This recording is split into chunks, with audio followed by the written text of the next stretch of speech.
What do you think is the biblical evidence to support the opinion of being pro-abortion? We're jumping into a conversation between Joe Rogan and James Talarico on the issue of abortion. Talarico offers 3 biblical reasons to support abortion. Let's listen to each, and then we'll make some comments along the way. Oh, and if you like this content, you can support what we're doing by subscribing, sharing, liking, commenting, all the things. All right, let's roll the video. So one, in Genesis, God creates life by breathing life into the first human being, which we later call Adam. That life starts when you take your first breath, and that is actually the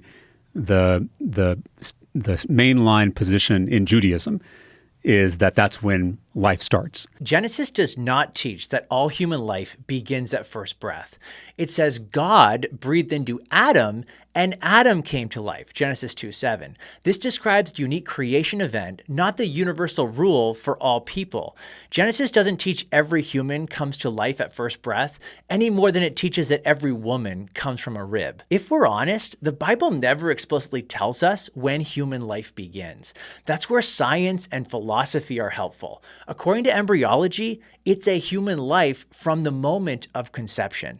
And philosophically, there's no morally relevant difference between the embryo you once were and the adult you are today that would justify killing you back then. It should also be noted that the Bible doesn't explicitly mention abortion.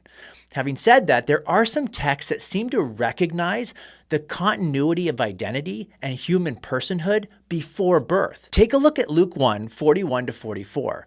Luke records a strange pre-birth interaction where John the Baptist, a second trimester fetus, leaps for joy in his mother's womb when Jesus, a first trimester embryo, is nearby. Notice John and Jesus are treated as the same persons before birth as after.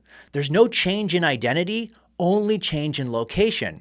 The implication is both John and Jesus are themselves living human beings before either took their first breath. So the first breath argument doesn't square with all the biblical data. Then if you think about it from a Christian perspective, something interesting that Jesus does throughout his ministry is he is breaking first century norms about women, talking with women, learning from women, having women lieutenants in his movement. And this was something that was kind of unheard of in the first century. The longest conversation Jesus has with anybody in the whole Bible is with the Samaritan woman at the well. And so this affirmation of women as full and equal people is a huge part of the Jesus movement, especially the early church. This second argument is worse than the first. It seems to be Jesus elevated women, therefore abortion is morally permissible. Now, I hope you can see that this doesn't follow. It's called a non sequitur. The premise doesn't get you to the conclusion. Now, I completely agree that Jesus elevated women. There's no argument here. But why can't someone both elevate women and be against abortion, especially since abortion kills so many girls worldwide? After all, the grounding of their value and dignity is in the same source. Both adult women and unborn humans are intrinsically valuable because they're both made in the image of God. And since they're made in the image of God, it's wrong to intentionally kill them. And then the last, I think, story I would go to is the story of Mary. Mary is probably my favorite figure in the Bible, the mother of Jesus. Some of you are thinking, how is Mary an argument for abortion? Well, here's what he says. But I say all this in context of abortion because before God comes over Mary and we have the incarnation, God asks for Mary's consent, which is remarkable. I mean, go back and read this in Luke. I mean, the angel comes down and asks Mary if this is something she wants to do. And she says, if it is God's will, let it be done. Let it be. Let it happen. So to me, that is an affirmation in one of our most central stories that creation has to be done with consent. You cannot force someone to create. Creation is one of the most sacred acts that we engage in as human beings, but that has to be done with consent. It has to be done with freedom. Okay, there's a couple important things that need to be said here.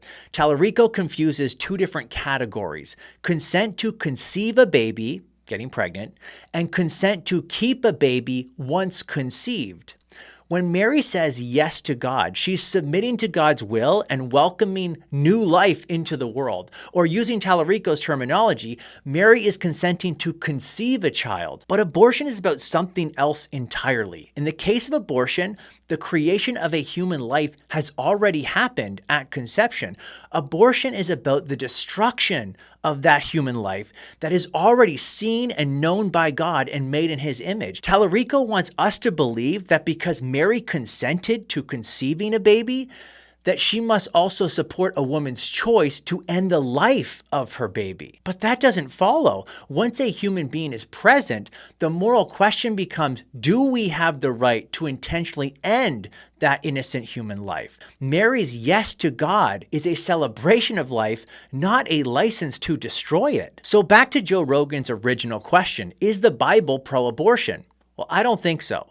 And the three arguments offered by Talarico certainly don't come close to making that case.